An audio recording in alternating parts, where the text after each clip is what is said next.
Supreme court द्वारा कांवड़ यात्रा मार्ग में दुकानों पर नेम प्लेट लगाने के राज्य सरकार के आदेश पर अंतरिम रोक लगाए जाने पर सपा अध्यक्ष अखिलेश यादव ने कहा कि सांप्रदायिक राजनीति का दिया फड़फड़ा रहा है, इसलिए सरकार द्वारा ऐसे फैसले लिए जा रहे हैं। यूपी में कांवड़ यात्रा मार्ग में नेम प्लेट वाले आदेश पर आप सांसद संजय सिंह ने कहा कि यह भारत के संविधान के खिलाफ है।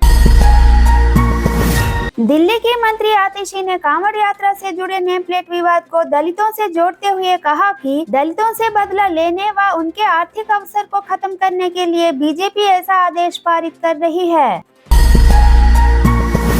आरजेडी प्रमुख लालू यादव ने केंद्र के बिहार को विशेष राज्य का दर्जा देने से इनकार करने पर कहा कि नीतीश ने कहा था कि वह बिहार को विशेष राज्य का दर्जा दिलाएंगे, अब वो इस्तीफा दें। लोकसभा में नेता विपक्ष राहुल गांधी ने सोमवार को नीट यूजी पर कहा कि शिक्षा मंत्री ने लोकसभा में जवाब नहीं दिया, सरकार इस मुद्दे पर चर्चा भी नहीं चाहती। हम इस मुद्दे को उठाते रहेंगे और सरकार पर दबाव बनाते रहेंगे।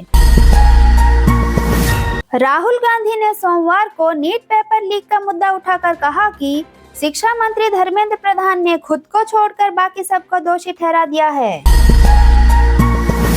सरकारी कर्मियों के आरएसएस की गतिविधियों में भाग लेने पर लगा बैन सरकार के द्वारा हटाए जाने पर कांग्रेस सांसद शशि थरूर ने इसे गलत फैसला बताया।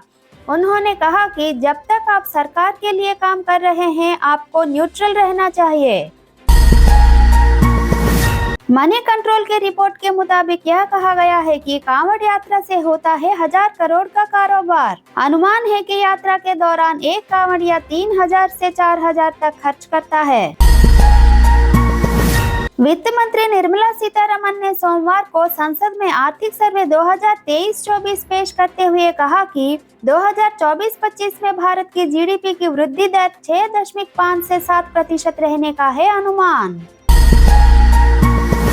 महाराष्ट्र के उप मुख्यमंत्री अजित पवार ने रविवार को कहा कि महाराष्ट्र के स्थानीय निकाय चुनाव में स्वतंत्र रूप से लड़ेगी उनके नेतृत्व वाली राष्ट्रवादी कांग्रेस पार्टी। मुंबई नौसैनिक डॉकयार्ड में रविवार शाम को भारतीय नौसेना के युद्धपोत आईएनएस ब्रह्मपुत्र में आग लगने के कारण बुरी तरह से हुआ क्षतिग्रस्त। एक नाविक भी हो गया है लापता। नीट यूजी में ग्रेस मार्किंग को लेकर सीजेआई चंद्रचूड़ ने कहा कि एक सवाल के 2 जवाब कैसे हो सकते हैं? आप दोनों को सही उत्तर नहीं मान सकते, आपको किसी एक को ही ऑप्शन चुनना होगा। केंद्रीय मंत्री व हम के संस्थापक जीतन राम मांझी ने कहा कि उनकी पार्टी अगले साल बिहार में होने वाले विधानसभा चुनाव में कम से कम 25 सीटों पर लड़ेगी चुनाव। उत्तर प्रदेश के विधान परिषद में सपा के एमएलसी लाल बिहारी यादव होंगे विपक्ष के नेता।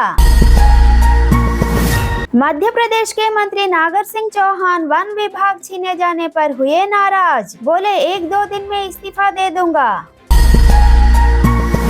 दिल्ली शराब नीति केस में राउज एवेन्यू कोर्ट ने आप नेता मनीष सिसोदिया की न्यायिक हिरासत 26 जुलाई तक बढ़ा दी। जेडीएस कार्यकर्ता के यौन उत्पीड़न के आरोपी सूरज रेवन्ना को कोर्ट ने दी सशर्त जमानत।